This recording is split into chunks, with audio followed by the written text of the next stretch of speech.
Spannungen zwischen den USA und Iran. USA schießen iranische Drohne ab. Nach Angaben eines Sprechers des US-Militärs ist am Dienstag im Arabischen Meer eine iranische Drohne abgeschossen worden, die sich einem amerikanischen Flugzeugträger aggressiv genähert haben soll.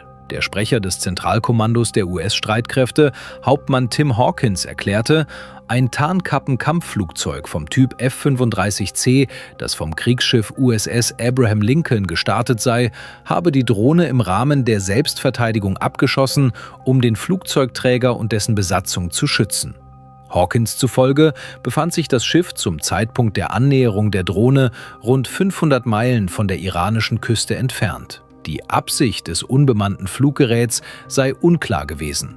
Der Vorfall ereignete sich in einer Phase hoher Spannungen zwischen Washington und Teheran, während die USA ihre militärische Präsenz in der Region weiter ausbauen.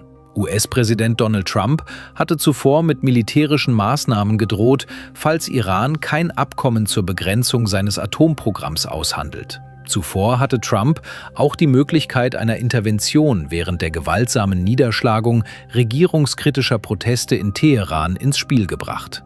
Nach dem Abschuss der iranischen Drohne erklärte die Sprecherin des Weißen Hauses, Karoline Leavitt, in einem Interview mit Fox News, die Gespräche zwischen den USA und Iran seien weiterhin für die kommenden Tage dieser Woche geplant. Trump sei stets entschlossen, Diplomatie an erste Stelle zu setzen, so Leavitt. Zugleich gebe es jedoch immer eine Reihe von Optionen auf dem Tisch, einschließlich des Einsatzes militärischer Gewalt. Irans oberster religiöser Führer Ayatollah Ali Khamenei hatte zuvor gewarnt, jeder Angriff auf das Land würde einen regionalen Krieg auslösen. Teheran äußerte sich bislang nicht zu dem Drohnenvorfall vom Dienstag. In einem weiteren Vorfall am selben Tag teilte das US-Militär mit, Kräfte der iranischen Revolutionsgarden hätten in der Straße von Hormuz, einer der weltweit wichtigsten Routen für den Öltransport, ein unter US-Flagge fahrendes und von US-Bürgern bemanntes Handelsschiff belästigt. Zugleich wurde bekannt, dass der ranghöchste außenpolitische Vertreter Trumps, der US-Sondergesandte Steve Witkoff, im Namen des Weißen Hauses an den Gesprächen teilnehmen soll. US-Medien hatten zuvor berichtet, Witkoff werde am Freitag in Istanbul mit Irans Außenminister Abbas Araghchi zusammentreffen. Zu dem Treffen seien auch die Außenminister Ägyptens, Omans, Pakistans, Katars, Saudi-Arabiens und der Vereinigten Arabischen Emirate eingeladen worden. Am frühen Dienstagmorgen hatte Irans Präsident Massoud Pezeshkian erklärt, Iran sei bei geeigneten Rahmenbedingungen zu Verhandlungen mit den USA bereit. Im Vorfeld der geplanten Gespräche erinnerte Washington Teheran wiederholt an die US-Angriffe auf Iran im vergangenen Jahr. Trump hatte erklärt, diese hätten Irans Anlagen zur Urananreicherung vollständig zerstört. Ein neuer Angriff wäre weit schlimmer als die Luftangriffe im vergangenen Juni während des 12 Tage dauernden Krieges zwischen Israel und Iran, so Trump. Iran betont, sein Atomprogramm diene ausschließlich friedlichen Zwecken und weist Vorwürfe zurück, an Atomwaffen zu arbeiten.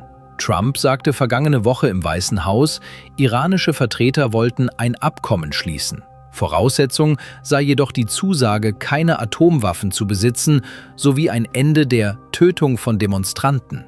Die in den USA ansässige Nachrichtenagentur Human Rights Activists News Agency erklärte, sie habe den Tod von 6.424 Demonstrierenden, 152 Kindern, 214 regierungsnahen Personen und 58 Zivilisten bestätigt. Weitere 11.280 Todesfälle würden noch untersucht. Die norwegische Organisation Iran Human Rights warnte, die endgültige Zahl der Todesopfer könne 25.000 übersteigen.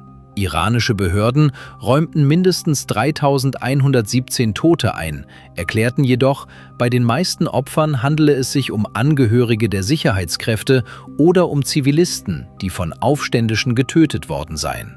Auslöser der Proteste waren der Zusammenbruch der iranischen Währung und die rapide steigenden Lebenshaltungskosten. Die Demonstrationen entwickelten sich rasch zu Forderungen nach politischen Veränderungen. Khamenei bezeichnete die Ereignisse als eine von den USA und Israel organisierte Verschwörung. Und deine täglichen Weltnachrichten.